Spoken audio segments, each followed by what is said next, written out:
All right, well, welcome everybody. And we are very, very happy that you have joined us for our panel on landing your dream job, applying diversity, equity, and inclusion in the job search. My name is Ann Oberhauser. My pronouns are she, her, and hers, and I'm the director of the Women's and Gender Studies program at Iowa State University. So we're really, really pleased that you're joining us, and hopefully we'll have a great discussion today. Let me first of all note that obviously we're all in a virtual environment today, so if there are any problems with the volume or the video or something, just raise your hand. We have a couple of tech folks on hand that can help troubleshoot in that respect. So I'd like to first of all just thank the panelists for joining us. It's delightful to see you all here. We have 6 very esteemed panelists. And I'd also like to thank Kim Hope, the program specialist for the Women's and Gender Studies, see if I can get it right, Kim, Leadership Studies and Communication Studies programs at Iowa State University. So Kim wears many, many hats. And also thanks to Cris Broshar for helping us with the IT for the event. Cris is a work-life specialist from Iowa State's Child Care and Family Services program. I'd also like to note that it is Armistice Day, November 11th. As you might have heard in your history lessons, the 11th hour on the 11th day of the 11th month in 1918, when the First World War ended. So as a remembrance and hope for peace in the future, this is also morphed into Veterans Day in the US. So I'd like to hand this over to Kim, who's going to say a couple of words, and then we'll introduce the panel more fully. Go ahead, Kim.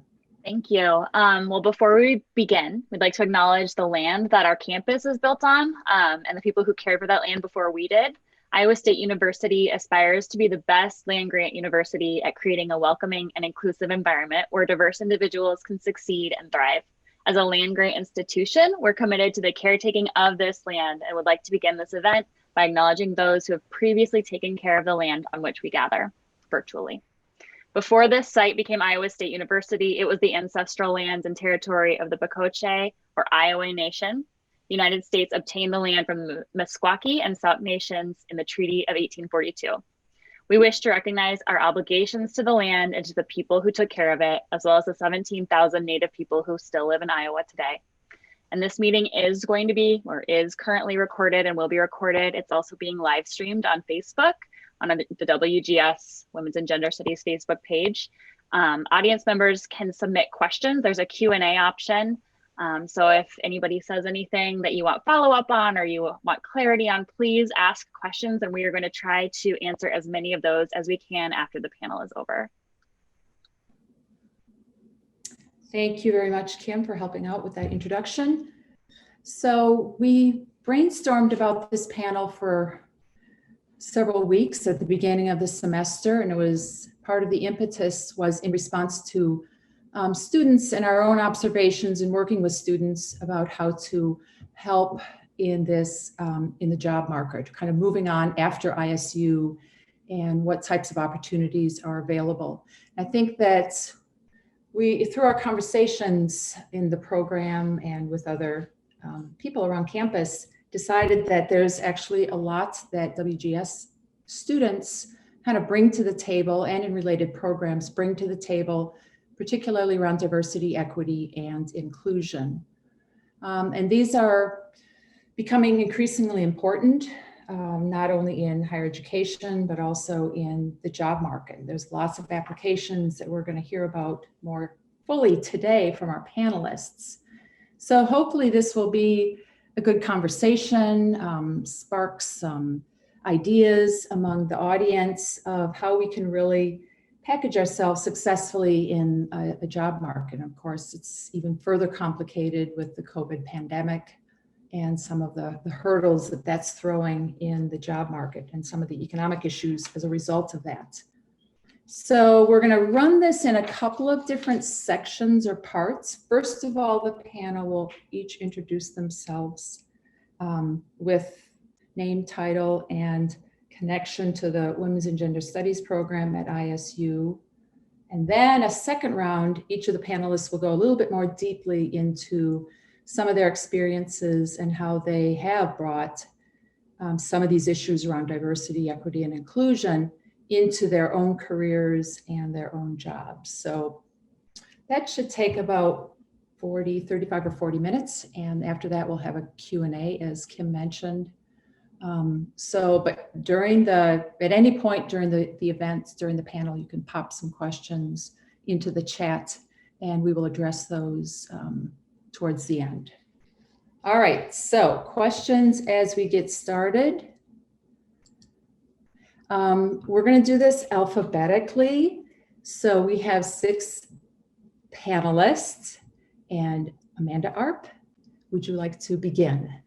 Of course. Hi, I'm Amanda. I am a doctoral student in rhetoric and professional communication here at Iowa State. I am associated with the Women and Gender Studies department because I earned a grad minor through them, and my pronouns are she, her, hers.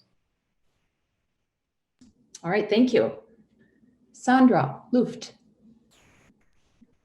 Hello, everyone. It's great to be here today.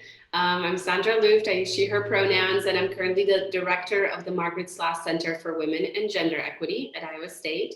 I've been in this role for 3 years, and during this time, I've also been a faculty affiliate with Women's and Gender Studies, which I am so appreciative of. And prior to that, I was in World Languages and Cultures at Iowa State University, and I can talk more about how that led me to my current job in the second portion of this. We look forward to that. All right, next, Rita, Mookerjee. Hi, good afternoon. I'm Rita Mookerjee. I'm an assistant teaching professor in the Women's and Gender Studies program. I teach topics dealing with intersectionality, queer studies, and BIPOC-centric theory. Yeah, it's my bread and butter. Welcome. Exactly. All right, after Rita, Taren, Reker. Hello, my name is Taren Reker, and I'm the director of career services in the College of Liberal Arts and Sciences, she, her, hers, and obviously then associated with Women and Gender Studies because that is encompassed by the College of Liberal Arts and Sciences. And so I have worked with lots of WGS students as well as employers, and I have been working in LIS career services for about 10 years. Very good, thanks so much. And Maggie, Roby. Hi everyone, Maggie, Roby. I am a was women's studies at the time, but now women and gender studies alum, graduated in 2009 with my undergraduate degree. I currently work for Cargill, which is a large agricultural company in their animal nutrition division. And I've been at a myriad of companies in my almost 10-year career. So looking forward to sharing more, and my pronouns are she, her, hers. All right, thank you, Maggie. And Aiden, Wigda. Hi, I'm Aiden. My pronouns are they, them, theirs. I am an alumni of ISU. I was a Women's and Gender Studies major and graduated about 3 years ago now. And you are currently working? Oh, sorry. I am currently working as a lead patient representative at a small medical clinic in Portland. Right. So zooming in from the West Coast. Mm-hmm. Thank you. It's hard to believe it was 3 years ago, Aiden, that you graduated. Oh my gosh, I can remember you in class. All right, so there we have it, our panelists, and you can see we're from a variety of different walks, from academic to corporate to nonprofits.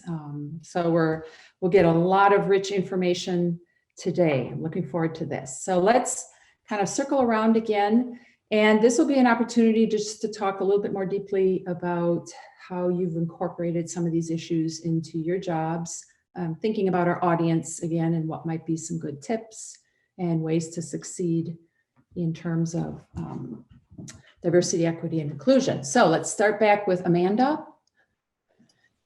Alrighty, so in addition to being a graduate student, I'm also a Writing and Media Center graduate communication consultant. And so that's part of what I'm representing on this panel. So one thing I want to just encourage all of you that are watching is if you're part of Iowa State University, you could easily come into the Writing and Media Center and get some feedback on job materials going out into the job market. But as a women and gender studies minor, and as part of my overall program of study, I've definitely incorporated women and gender studies theories into the research that I do. And especially intersectional theories has brought me some valuable perspectives in creating theory and presenting at conferences, developing articles. So that's been very helpful overall. I would just say there's definitely a lot of value in having feminist perspectives. I do, research in rhetoric and research in, feminist studies. So I've had plenty of excellent conversations with individuals out there. There's plenty of interest in that, and it's also helped inform some of the way that I teach as well. So in those different ways, I've definitely, I do some work, say, with fat studies, for example. My dissertation is on building a fat rhetoric. So there's definitely a lot of ways that having a degree, having some knowledge about women and gender studies can forward a career in the academy.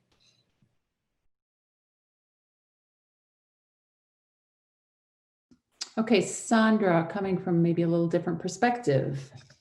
Yeah, I'm coming from no, maybe it is similar to Amanda. I would say I also hugely benefited from all of my coursework and studies in WGS and Women's and Gender Studies at Washington University in St. Louis, where I completed my PhD, not in WGS. So similar to Amanda, wasn't my main focus, and I didn't even minor in it because I don't know if that existed as an option. My PhD is in comparative literature and German studies, and prior to doing the work I do today, I taught German courses and culture courses and international studies. But I can say that ever since that first graduate course I did in feminist theory and feminist literary theory, and learned to look at the world and any cultural product really through that gender and feminist lens, I've applied it to pretty much everything I've done in academia. It's always shaped my syllabi, it's informed the way I teach, it's informed my relationships with my students on campus, and the way I do my job. And to the point where after several years of teaching in a language department on this campus, when the opportunity came up for me to really transition and make gender equity work my full-time position, I was really excited. And I used that background in the coursework I had, and then just work experience I had gained since graduating, to build my portfolio and my resume and apply for a job that really centered gender equity work, even though that wasn't initially what I had majored in or planned or thought I would spend my career focusing on. So I found tremendous value in the coursework and the training, and then build on it after graduation, and would say that even if I wasn't in this position, I would still be using that lens I gained from the coursework pretty much in any job I would be in. And lastly, I will just add that it's telling how many times we also, as a staff who work at a gender equity center, how many times in the semester we get requests for consultations on content that is being produced at the university, visuals or brochures, or maybe a paragraph within a policy statement that looks at gendered language. How often we're asked to provide our lens and making sure that it's inclusive, that it's the right language, that it's up to date, that it's current, tells me how valuable this knowledge is really in any job, for any field or discipline. So yeah. Okay, good, thank you. And I think another important kind of point there with your story is how these opportunities came up and you pivoted and applied for this position at a, still on a university campus. And it just, it seems to really fit. Plus you have the passion for that, obviously. All right, so Rita, Mookerjee. So this is just around my first year anniversary at Iowa State. And that's really exciting because it reminds me that I graduated in 2019 with my doctorate. I am an English person. I'm a literature scholar by trade. I study literature of the Caribbean, contemporary women authors, what I'm interested in. There was nothing that vaguely resembled curriculum that I wanted to take at any point in my degrees. And I have 3. In English, for example, and I can drag my own profession, that's allowed. You have male-dominated canon, white-dominated anthologies, you have a white male-dominated publishing arena. I mean, ew, why? So what I was really interested in doing was creating dissertation work and a manuscript and 2 poetry books that focus on and privilege living authors. You would not believe how strange and anomalous this is. Like in the field, people will be like, oh, what's your time period? And I'm like, now, right now, because there are many queer and women writers alive right now who I think are doing amazing work. And the tradition of sort of teaching the canon, teaching the classics is a really lazy way to engage in something as vivid as writing or art. And so I think my dissatisfaction with loving books, loving film, but being really exhausted by having the same conversations or seeing the same authors written, or people who were like, oh, I'm really interested in multiracial literature. And I'd see like one Toni Morrison book and like Maxine Hong Kingston, and they're like, yay, multicultural. No, not about that life. So when I went on the job market and when I wanted to position myself as a certain kind of professor, I was thinking about what is it that makes me completely different? That's a really like boring, bland thing to think about, because like everyone will tell you you're a special snowflake and like no one is like you. But really, what have you done in your career that is different? And I have to say, I've never met another me. I've never met someone who studies exclusively living women writers in my region. I've never met someone with an emphasis on my research interests, which include food and sex, which makes for really fun interviews and conversations with people. And so I used all of my difference, the differences I embody and the differences I advocate for, to really front load my job materials. And I think that it made me pretty memorable, at least here, right, Anne? Good times. It was the polar vortex when I did my job interview, and we'll literally never forget that. So That's yeah, because you were coming from Florida, and that I was was really coming from Florida, and it snowed like 10 inches the first night I was in Ames, and I was like, okay, this is truly a test. But honestly, jokes aside, I'm here to tell you, like, you can make a living doing this. And I mean this proper. If you're interested in scholarship, if you're interested in research, there are ways to leverage your interests and use diversity and diversity-based initiatives to get what you want. All right, super, very good. Thanks for that.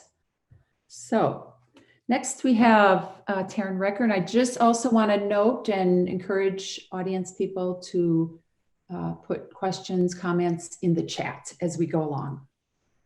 Great. So Taren. Perfect. I want to start out just a little bit with kind of my personal role on campus. So obviously I'm Director of Career Services in College of Liberal Arts and Sciences.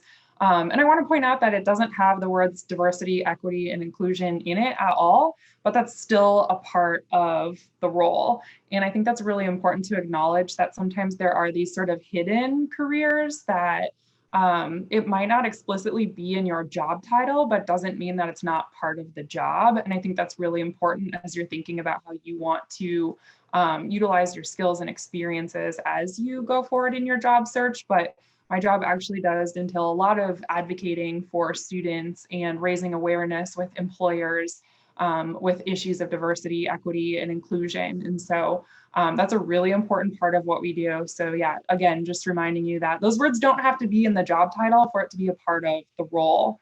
But I also do want to do a plug too for career services, and that if you are looking for how do I connect my major or my experiences to a career, we can definitely help with that, with job search materials, evaluating positions, trying to help you decide if this would be a good fit for you or if it is what you're looking for, as well as negotiating salaries. I think all of those also play a lot into equity issues too. So you can always come in and talk to us about any of those different topics. But I also think too that, as people who are passionate and excited about diversity, equity, and inclusion, you do have really unique and valuable perspectives that make you, again, very desirable by employers. And so it's really just figuring out how exactly to kind of push the right buttons to get your foot in the door. And so just important to utilize your resources, as Amanda said too, on campus. And I think both Ready and Media Center and Career Services both serve students and alumni. So we can really help a wide variety of different people. Thanks. And I would also add that this is just an amazing service that's available to students. And I believe even after graduation, some of these services, kind of the resumes and help along those lines, are still available. Is that right, Taren? Yeah, right. So I think as universities realize that it's important to provide that type of support as students graduate and go on, that can be something you can certainly utilize. All right, Maggie, Roby.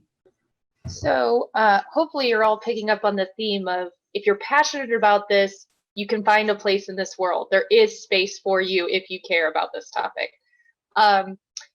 So yeah, for me, as I mentioned earlier, at almost 10 years out of graduate school, I'm really kind of coming into my own in terms of the corporate sphere. So I'll backtrack a little bit as briefly as I'm able. I'm pretty wordy, so I'll try to be concise on my journey. So I started out in male-dominated industry, construction. I was a production supervisor on second shift.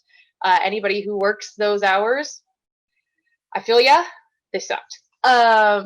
Transitioned into data analytics. At the time was very male-dominated. I'm not really sure now how the industry is. I worked for Target, so I worked in human resources, I worked in sales floor management, I was in experiential marketing, and then now I'm in the ag space with Cargill. And I think the beauty now is not that I wasn't advocating, but there is place and space if you do choose to go in the corporate sphere, whether public or private, to join or start or whatever, a business resource group, a BRG, or an employee resource group, ERG, depending on the company you're at.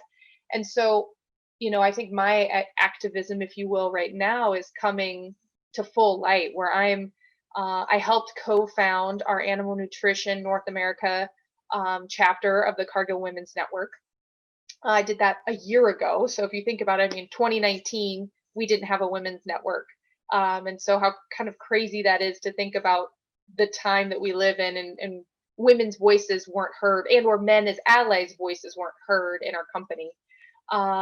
And then I also co-lead a female-focused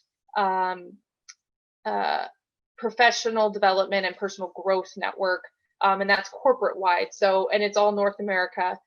So we have women from Mexico, from Canada, and then from coast to coast at this point. And we really address topics that are pertinent to our group, whether that is equity when it comes to pay, whether that's job satisfaction and job title that one may or may not have, where are the glass ceilings, if you will, and where are women falling, and where do they need support, and essentially in the other light of that, where are women being pigeonholed, right, and not given the opportunity to grow. So yeah, I think that's another opportunity that as you all pursue internships, or if you do decide to work and not pursue graduate school, etc., or academia, there are now becoming more and more spaces for you to be heard with people like you, with people not like you, but to learn kind of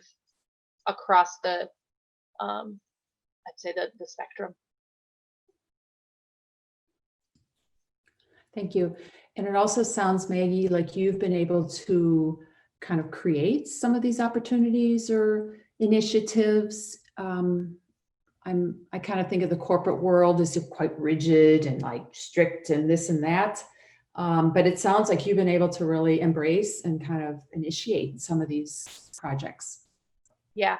And, I think navigating politics, office politics, no matter where you end up and what you do, is real. And so figuring out who your sponsors are, who your coaches are, who your mentors are, as quickly as you're able to sift through that and navigate through that, will allow you that space to know how far to push, when to push, etc. Thank you. Aiden from the West Coast, Portland. The West Coast. So I am sort of similar to what Taren mentioned before. My job description isn't necessarily equity-based or women's studies-based. I actually mostly got my current job based off of my other two majors, which were English and technical communication as an offshoot of English. But that absolutely doesn't mean that I haven't used my women's and gender studies major. I've actually used it more than my English major, which was one of the reasons I was hired in the first place.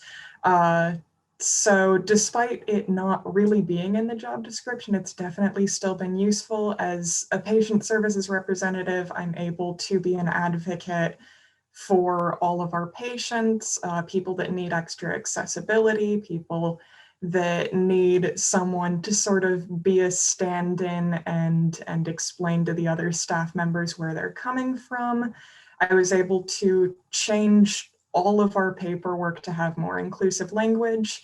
And then also as a lead in my job, I'm able to be an advocate for the other employees that I'm working with as well, and be sort of a middleman when talking to management, make sure that they're feeling, taken care of, they're feeling advocated for as well. So I might not have quite as varied a history as some other people here. I am a pretty recent graduate, but it's definitely still been useful. There's been a lot where, without me even realizing, my women's and gender studies major just sort of pops up at the most opportune times for me to draw off of.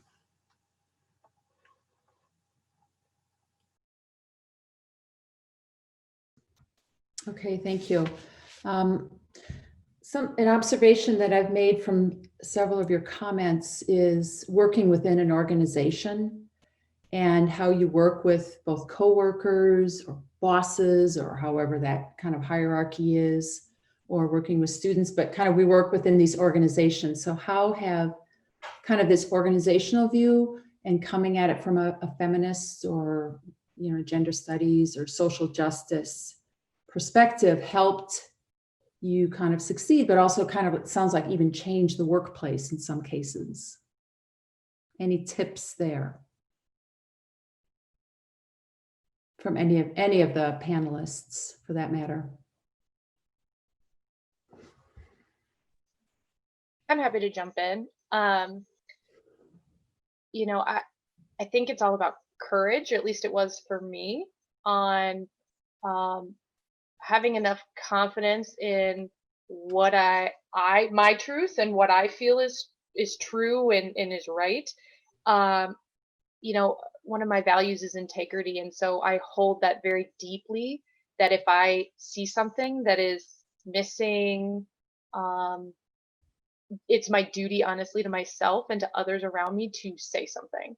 And I can think of several instances where that has not been appreciated. But like, so what? Like, okay, so, worst case, they could fire me. Okay, I'll find another job, whatever, at least I remain true to myself. So I think it can be very tough, but that for me is what I have done to this point, is try to say something when appropriate. If I can jump off of that a little bit too, I think there are a lot of times where even if the loudest voice is unappreciative of you, sticking to your guns and trying to have integrity in that workplace, there's always going to be someone that is appreciative of it, or someone that you're doing it directly for. There were a lot of times, especially when I had new trainees come in, I would pull them aside and immediately let them know, like, I'm here to be your lead and to teach you how to do your job, but I'm also here to be an advocate for you. So if there's something that you don't feel comfortable with, I'm going to be the person standing there to make sure that you're heard. So it is appreciated, but it's most often appreciated by the quiet people that aren't able to say something on their own.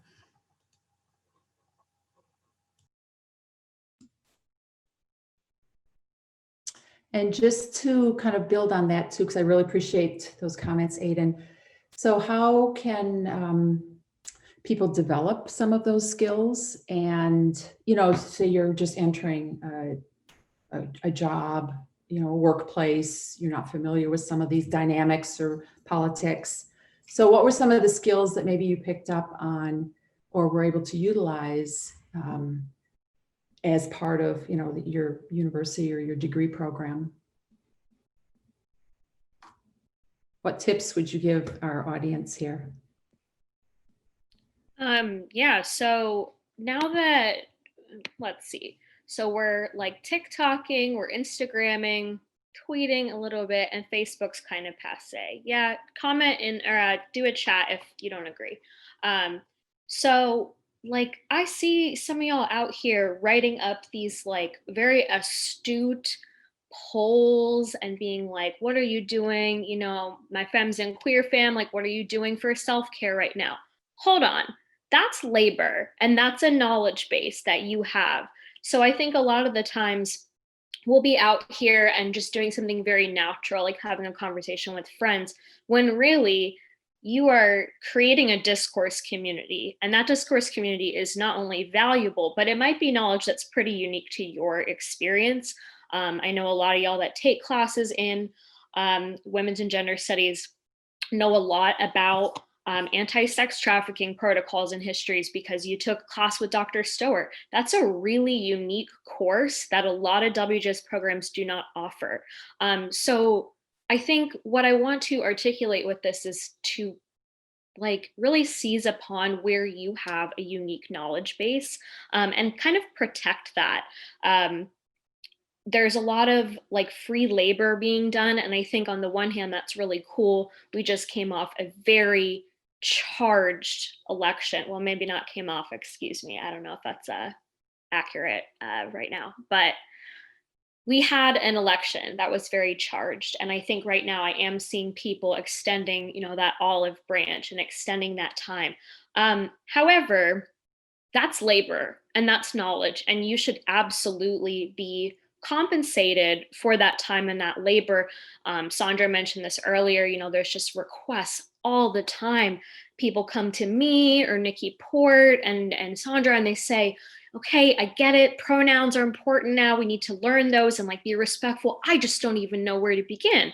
And so that's where we smile and we say, I'm so happy that you came to me.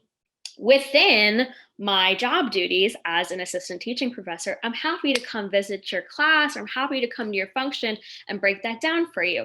Now, let's say I'm off, right? I'm at the coffee shop, it's post-COVID, we're having the time of our life, and someone's like, oh, hey, I recognized you from ISU or Pride or whatever. Would you come to my office and give a talk like this? And I would say, yes, of course. Here is my invoice that you can request from me. I take Venmo, I take PayPal, I have Square somewhere, and I think that a lot of the times we should be monetizing our labor a little bit more than we might want to do, because I think for a lot of us, it's so much about advocacy and it's so much about giving and wanting to improve our community for everyone else. And that's awesome. And that's all well and good, but you still got to eat. You still got to lay your head somewhere at night. So I think there are really easy ways to transform what you're kind of doing in your day-to-day into something that can either be like a cool outlet, you know, for your feminist work, for your intersectional work, your advocacy work, or you can turn that into very much your main hustle, depending on, you know, how much you want to give and take. Any others on that particular point?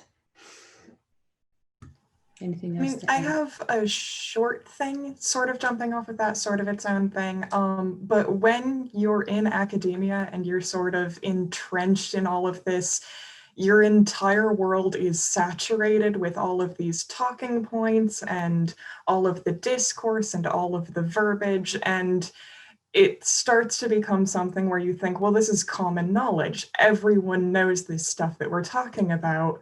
And sometimes you get out there and you start your job and you realize a lot of people don't actually know the basics, and it comes down to you to teach them about it. There was a point in my job where we had a deaf woman come in. She wanted to come to one of our seminars and she asked us to provide her an interpreter. My doctor wanted me to do the interpreter job since I took some ASL classes, and then he wanted to claim financial inability. And the more we talked about it, the more I realized he had no idea what the text of the Americans with Disabilities Act actually said. He wasn't even sure it was a thing. So you're going to run into a lot of that where everything can be a teachable moment. You don't realize how much of what you know is really unique and really, really incredible to so many people out there that don't have the same knowledge base.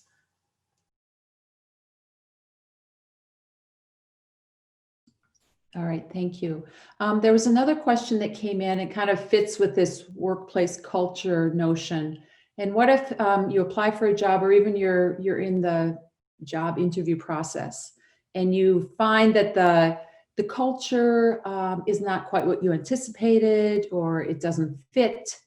So what would be your recommendations? What do you do at that point? You settle, you kind of conform, you try to change it, you step out? So I've definitely had this several times so far. I've done kind of all the things you've mentioned, Anne. I've opted out and said thanks, no thanks. Keep moving, right? Because I'll land somewhere someday.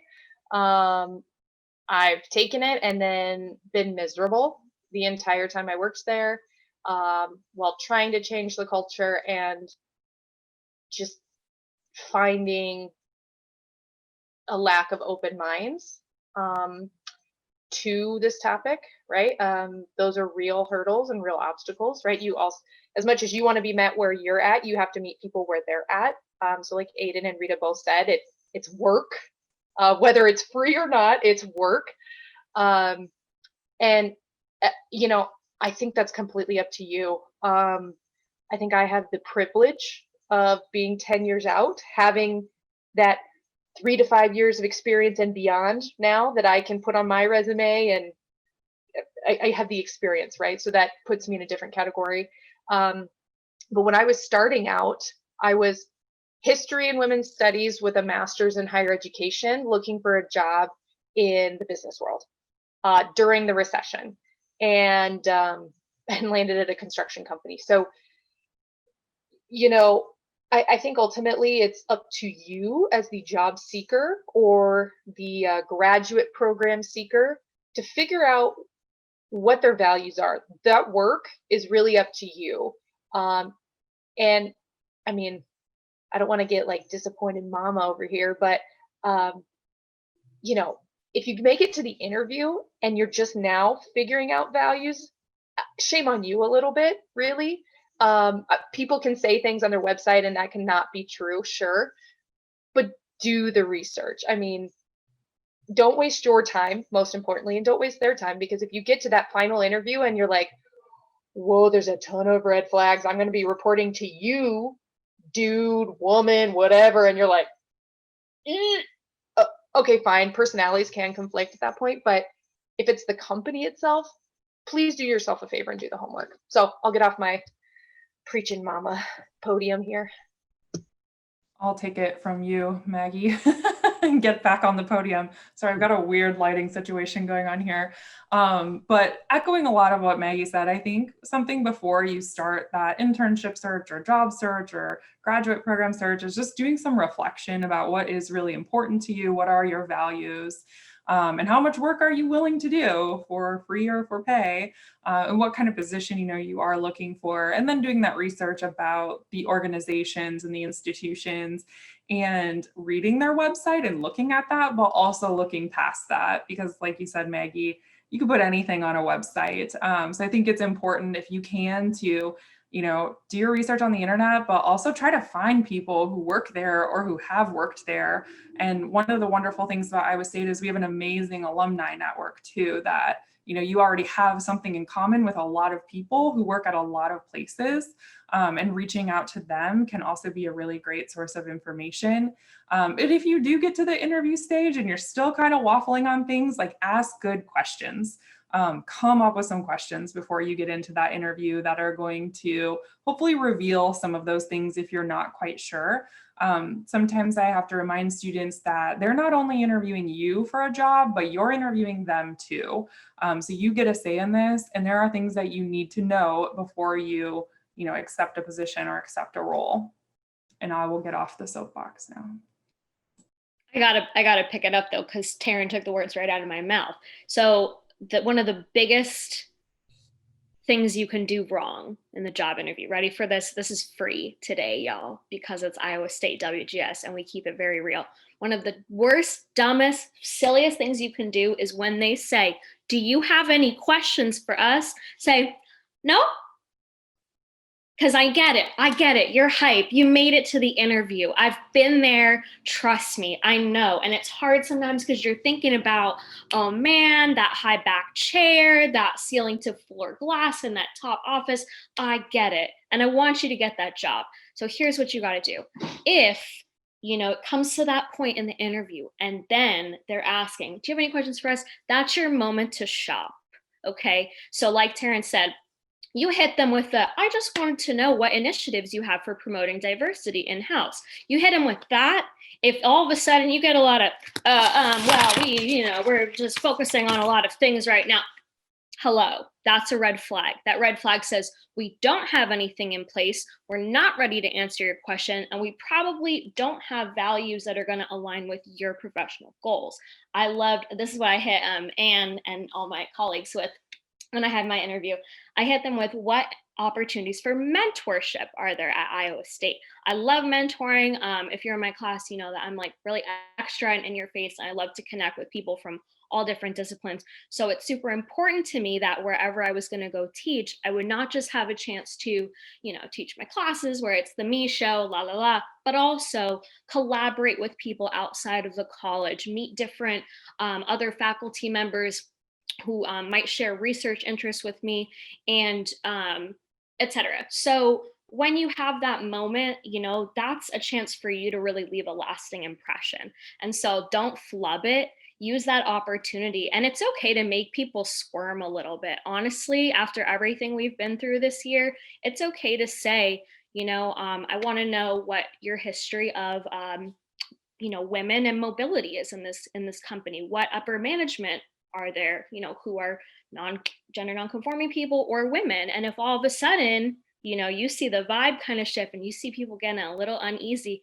that might mean either A, you need to get in there and shake things up, or B, that's not a battle you're quite ready for, and you're going to keep it pushing and look for opportunities that better fit what it is you need right now. I'm loving this conversation around the interview process. So I'll hop in here. Bring your feminist lens to the interview process that you gained at WGS. And I just want to also note that we offer salary negotiation workshops at the SLA Center. It's a partnership we have with WISE, Women in Science and Engineering. And I know also a lot of the career centers on campus offer these. And I saw that Kara Stone chimed in the chat, and she actually facilitates ours. Thank you, Kara. All of that to say that there are also resources while you're still a student to be prepared for that job interview and those questions. And this is too where it's important to bring that WGS and that feminist lens. We know that women still make less than men, right? I just gave a talk, an invited talk on this topic last night, and was looking up statistics, and in Iowa, it's still 78 cents to the dollar, right? If you break it down within the category of women by race and ethnicity, Indigenous women, Latina women make some of the lowest wages, as low as up to 50 cents or 56 cents to the dollar, meaning that a Latina woman has to work for a full year that a white male works to get that same amount of salary. A Latina woman would have to work until November the following year, so nearly 2 years to the 1 year of labor. You might not hit your interviewer up with hit them with these stats and facts that might come across as maybe a little extra, but what you can do is ask questions like Rita mentioned. What representation within leadership is there for someone like me who's maybe looking to be mentored by people who might share my identity, my lived experience? That nuance is important to me. How do you handle promotion, raises? What opportunities for advancement are there? Knowing that there can be more of a glass ceiling for someone that looks like me. Again, I would say it could be an opportunity for you to come in and provide some of that diversification, that training, that lens, and hopefully with compensation and with credit being given to you if you end up doing that. Or you might tell from the interview that it's like a hard stop, like they're not even willing to go there yet. But this is where I think it's important to remember that the conversations you have in WGS or in any programming that you might attend at the SLA Center or in these spaces on campus where people like the ones on this panel are there wanting to have these conversations with you, I don't think they only come into play once you have the job. I think they're really useful in the process of searching for that job and advocating for yourself as a job seeker after graduation. Really great tips there. And also there's, we're getting a couple plugs for some of your programs in the chat. So awesome. Some of those salary negotiation workshops, which will be in the spring. And yeah, the SLUS Center continues to have really great programming throughout this pandemic even. So let me just back up a little bit. Even pre-interview and looking at the resume, looking at your putting together your letter of application and all of these materials to kind of get to the next step. What would you say to people in those positions? How can they present their material to really reflect some of these issues and some of the skill sets that they bring to the table? Some of you might have some ideas about that. Amanda. Sure, I can talk to that a little bit.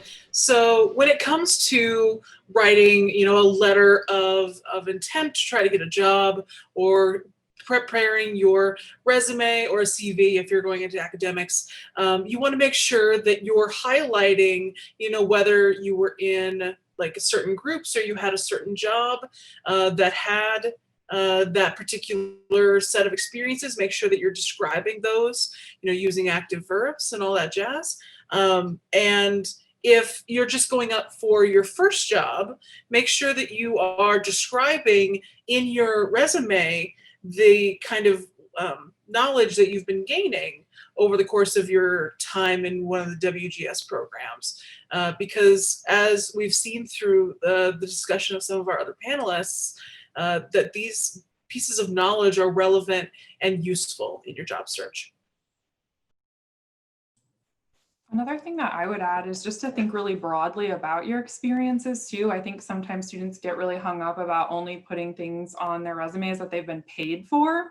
And as we've mentioned, there's lots of this work that you may be doing that you are not getting paid for, but you might as well use it to your advantage in this setting. So resumes can really entail anything from, it can be work experiences, it can be internships, paid or unpaid, it can be volunteer work. It could even be projects, like larger scale projects that you've done either on your own, in the community, even in your own classes. And so that would be one piece of advice that I would have, is just to think a little bit more broadly and out of the box, because if you do really want to sell some of these skills or experiences, the sky's the limit. There's typically a way that you can get it on your resume. And as always, you can always use Writing and Media Center or Career Services to help you with that. My biggest advice for the resume and cover letter side of things is when you're applying to jobs, it's okay to be a little bit conceited. I know a lot of people have sort of this instinct to mitigate a little bit and say, well, I'm not the best at this. I don't have the most experience, but I do have some experience. Just say you have experience. You have the most experience. It's great. You're great at it. You are the best fit for the job. And I know that's especially a hard thing for, you know, queer people, for women, for a lot of people of color, where they want to mitigate and say there's probably someone more qualified out there, but you want to come into the job saying, I am the most qualified I could possibly be for this position. It's sort of a joke between my roommate and I, but we always say, what would a mediocre white man do? They would apply for that job and they'd say, I am the best fit for this job that you've ever seen. And they'd ask for the highest salary as well. That's another thing about this, back to the salary negotiations, is along those lines, you know, advocate for yourself. I deserve the most in this position. Any other comments on preparing materials and looking at these opportunities?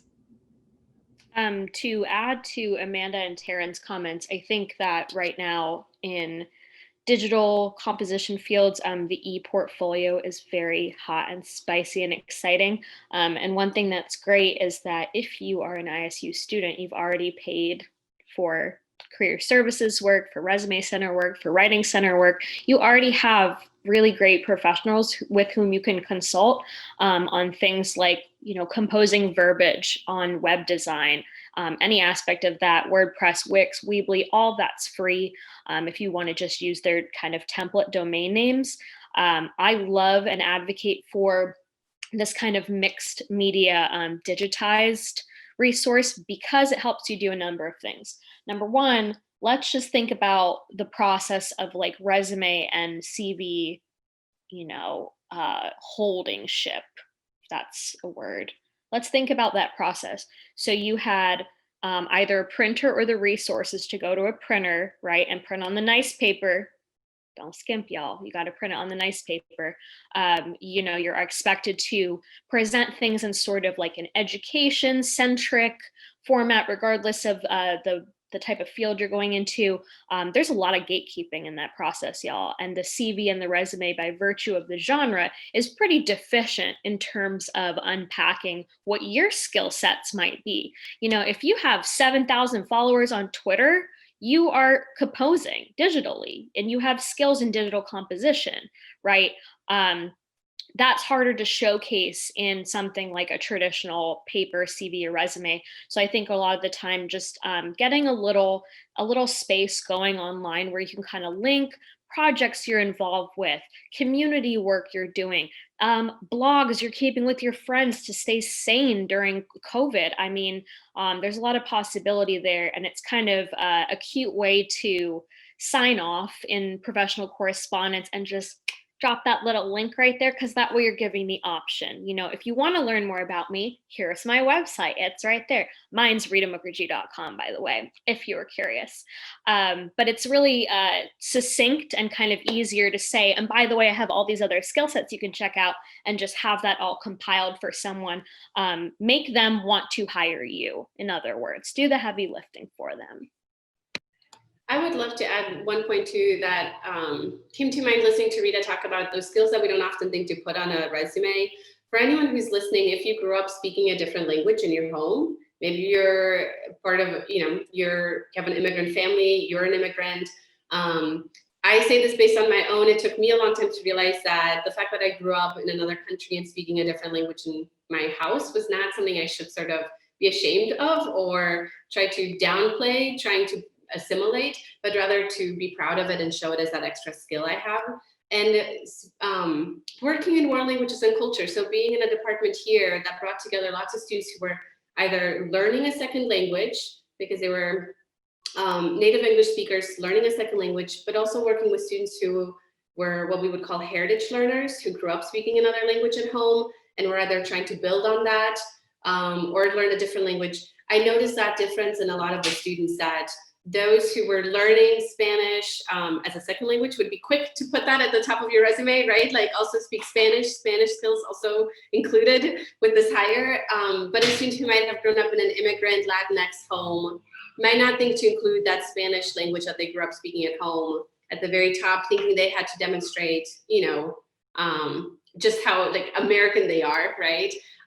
So I think it's important to, yeah, and again, I think this is where WGS helps you sort of decolonize that mindset and think about what it means to hold skills that maybe aren't, you know, haven't always been valued or valued in a different way, and to embrace those things you bring, those differences, those extra skills, knowledges that you have. Yeah, I think you can also kind of inform or educate potential employers about how that could be used within the workplace or used with their clients. So you can also be kind of doing that outreach or education in the process. They might not think about how they could use some of those skills or some of those perspectives. Sounds like you've done some of that, Aiden, with your nonprofit too. All right, other comments? We have a couple more questions coming in, but I'd like you to be able to comment on what's been said already. So something that I've observed as well are startups, self-employed, people who want to kind of go out there and do it on their own. I think that's Gen Z is perhaps more inclined to be doing that. I think the job market too is, you know, there's high unemployment and there's issues with the job market perhaps. What about kind of self-employment or wanting to be a startup, be the next whoever? How does that kind of fit with some of these topics and issues?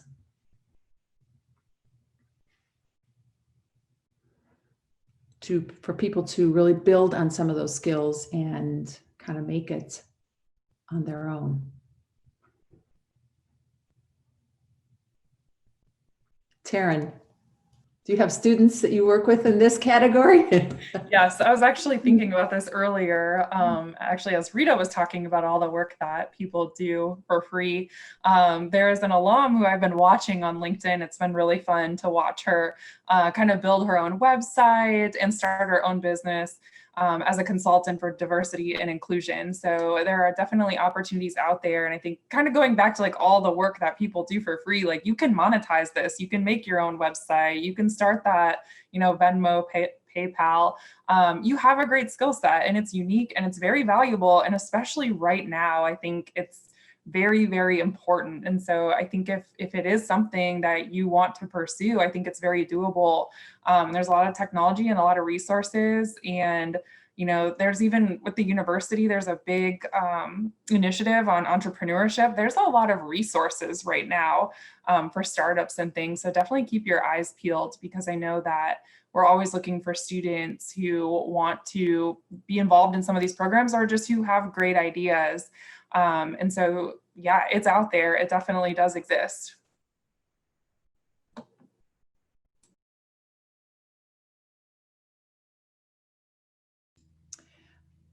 Anybody else on that particular question?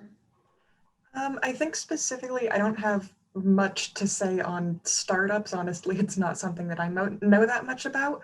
But for self-employment, I do know a couple of people that are self-employed, and the big thing that I would want to say on that is know what your labor is worth. There's a lot of competition out there, and you have to find ways to compromise to make sure you're staying competitive, but you don't want to be cutting yourself down to nothing. You want to make sure that you're telling people, this is what I'm worth, and this is what I will do for that. I see a lot of people out there that are, you know, oh, I'll do this thing for $5 that's worth 50. You still want to, you know, you still want to make sure that you're not compromising to the point where you can't make it. And if it's okay, I really want to address Huang Nguyen's question in the chat. Go ahead. So for folks who are J1 visa people, you're here for school and you have that really close window, Yeah, start yesterday. Sandra has already said this. Taren said this in the chat as well. The best thing to do is go in with a fine-tooth comb and look at those opportunities. Be very forthcoming about your windows and about the needs that you have as a person on the job market. The reason for that being that if they like you and you're competitive and you've already wowed them, it's going to be a lot easier for them to then give you that offer as soon as possible. And so you can mitigate so much of that anxiety between where am I going? Where are we going to do next? I need to figure out where I'm living, what I'm doing. So start super early. I think also connecting with other people who are from overseas and finding networks with our international students, with people, especially profs and faculty who and different staff members who might live in 2 different countries. Like some people live in Europe for part of the year, or they live overseas in Asia for part of the year, and then they teach during maybe like the academic term. There are a lot of knowledgeable people here in Ames. You'd be amazed how many people I've connected with that are like from my dad's home city in India. And it's been really cool when I've taken the time to tap into some of those ethnic and cultural enclaves. It's not only hearing it, hearing the experience and hearing these kind of events and nuances from people who are like you and are going to have similar experience, but it's from people who may have made mistakes and may have learned things a trickier way and might have a better sense of what that on the ground experience is. So always strike while the iron is super hot.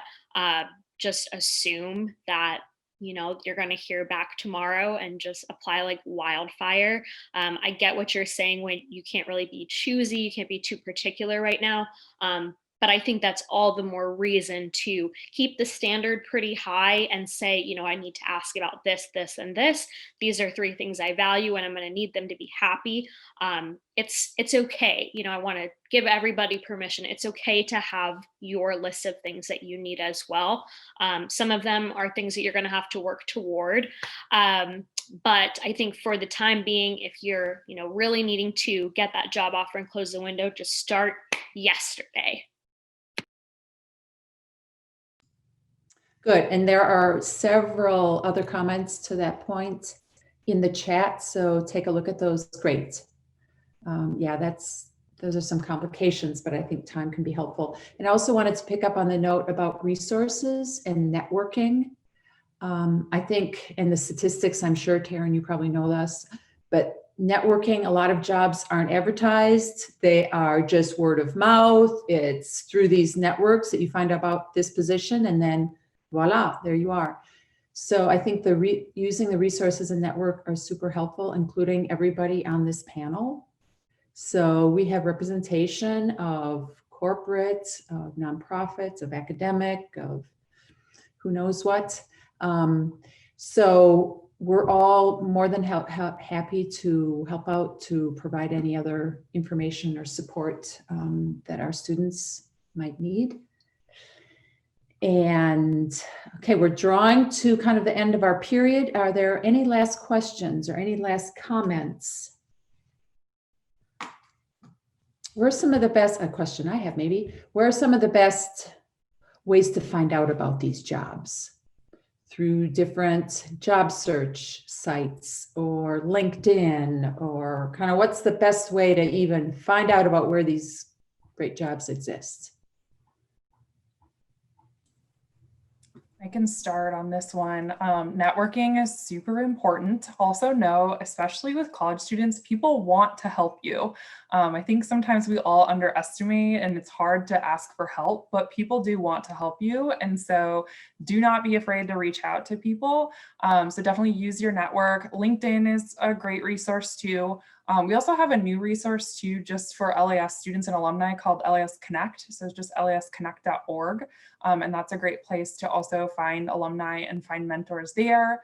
Sci-hire. So I know there's a lot of buzz right now about the job market and it being really scary, but we are actually seeing some feedback. And this is also a trend nationally that a lot of students are kind of putting the brakes on their job searches because they're a little intimidated. And we're actually hearing from employers that they don't have enough applicants. So don't let that intimidate you, but utilize your resources. Anything we know about goes in SciHire. There's obviously lots of local job boards, professional organizations that you belong to. A lot of those might have, job boards too. There's another great website. It's called idealist.org that has a lot of like nonprofit types of advocacy types of positions. So that's a good one too. So just off the top of my head, those are some things that pop into my head, but I'll let others chime in too. I will add the perspective of someone employing students on campus. So this is different. This is not like for your search once you graduate, but while on campus, we often have paid internships or positions at the SLA Center for various majors. And we tend to not even get to listing them or promoting them because people come to us and ask us, hey, are you hiring an intern next semester? I'm a journalism major and I would like to have more experience doing, learning about equity work and having that language in what I write. Could I do like a communications internship with you? Or we're always excited when graphic designers reach out to us because we need a logo for like every event and program we do. Truly. And usually it's students who have a major that's not necessarily tied to the work we do, but they want that hands-on experience, getting that equity language and piece to their training, and they're bringing their skills to us. And so I would say if you're someone that's still on campus for a while and you're looking for campus jobs, just reach out to that department or unit. I'm always excited when someone takes the initiative. It means they're really interested in working with us specifically, and we will do those interviews first and might not even then end up listing the position if we end up hiring. So there's something to be said about just taking the initiative and also directly reaching out to a company, a unit, an organization that you admire, that you want to join, and making that pitch. Yeah, exactly. And there are also lots just at the community level of nonprofits. Just like the Ames Library and just different ways that you can volunteer within the community and get that experience, which will in turn kind of open up doors for other opportunities. I just want to echo the comments around networking. I've gotten every single one of my jobs in almost 10 years by who I know, not necessarily what I know. I've been in 4 very different industries. I mean, it really is, that adage really does hold true, at least for me. So I will say I'm on LAS Connect, I'm on LinkedIn. You have my name, come find me. I hire lots of interns and recent grads. So please, please, please come find me. I want to talk to you. I can guarantee it. And I will vouch for that because you have been super through the years, Maggie. All right, well, we have come to, I see there are kids around, they're probably hungry. They want dinner or some snack. Hello there. It's wonderful to see the little munchkins. Anyway, thank you all for joining us this afternoon. We really appreciate all of your insights, and it's been wonderful to reconnect with some of you folks who we don't get to see on a daily basis, especially in this bizarre pandemic. Any last pearls of wisdom, comments from any of you? Well, I would like to thank you once again, and particularly to Kim Hope and Cris Broshar, who were so instrumental in making this happen. And we also are going to send out a post-event survey, so please look for that in your mailboxes for the audience today. And also just other WGS programs and events, SLA Center, we're going to look for those and help advertise some of the salary negotiation, career services, all these other great resources on campus. Very good. So have a wonderful rest of your day. Thanks again, and please be well, stay well, everybody. All right, and we will talk soon.